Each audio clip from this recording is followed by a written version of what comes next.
కూడవెళ్ళి చూడకపోతే కుక్క బతుకు అనేటువంటి విషయాన్ని మనం బాగా వింటుంది. భూలోక కైలాసంగా హరిహర క్షేత్రంగా భాసిల్లుతున్నటువంటి కూడవెల్లి క్షేత్రం అత్యంత మహిమాన్వితమైంది. ప్రతి ఏటా పుష్యబహుళ అమావాస్య నుంచి మొదలుకొని 5 రోజుల పాటు జాతరోత్సవాలు అత్యంత వైభవపేతంగా జరుగుతాయి. ఈ క్షేత్రంకి గొప్ప ఖ్యాతి ఎందుకు లభించిందనగా, పూర్వం రామరావణ యుద్ధం జరిగిన తర్వాత బ్రహ్మహత్య మహాపాతక దోషం నివృత్త్యర్థం సాక్షాత్ శ్రీరామచంద్రుల వారే ఈ క్షేత్రం విచ్చేసి పరమ పవిత్రమైనటువంటి మాండవ్య నది పుణ్య స్నానమాచరించి సైకతలింగ ప్రతిష్టాపన చేసినటువంటి గొప్ప క్షేత్రం కూడవెల్లి క్షేత్రం.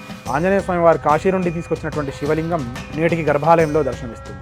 ఒకే ప్రాణమట్టం మీద కాశీ విశ్వనాథ స్వామి వారిని, అలాగే రామేశ్వరంలో ఉన్నటువంటి సైకత లింగాన్ని సాక్షాత్ శ్రీరామచంద్రుల వారే ఇక్కడ ప్రతిష్టాపన చేశారు. కనుక కాశీ రామేశ్వర క్షేత్రాల దర్శనం చేసుకున్నటువంటి పుణ్యఫలం లభించాలంటే కూడవెల్లి క్షేత్రం దర్శించాల్సిందే. ఒకే ప్రాణమట్టం మీద కాశీ విశ్వనాథ స్వామి వారిని, అలాగే త్రేతాయుగంలో సాక్షాత్ శ్రీరామచంద్రుల వారు శివలింగ ప్రతిష్టాపన చేసినటువంటి ముహూర్తమే ఈ పుష్యబహుళ అమావాస్య. రాముడంతటి వాడే బ్రహ్మహత్య మహాపాతక దోష నివృత్త్యర్థం శివలింగ ప్రతిష్టాపన చేసినటువంటి క్షేత్రం. మానవ మాత్రలము అనేక దుష్కర్మలు చేస్తుంటాం. దుష్కర్మలు తొలగించుకోవాలనుకుంటే కూడవెల్లి క్షేత్ర సందర్శనం చేస్తే చాలు, చేసుకున్నటువంటి అనేక దుష్కర్మల నుంచి విముక్తులవుతాం, సకల పాపాల నుండి కూడా విముక్తులవ్వగలుగుతాం. కూడవెల్లి క్షేత్రం ఇచ్చేయండి, పరమ పవిత్రమైనటువంటి మాండవ నదిలో పుణ్య స్నానమాచరించండి, పార్వతీ సమేత రామలింగేశ్వర స్వామిని దర్శించండి, తరించండి.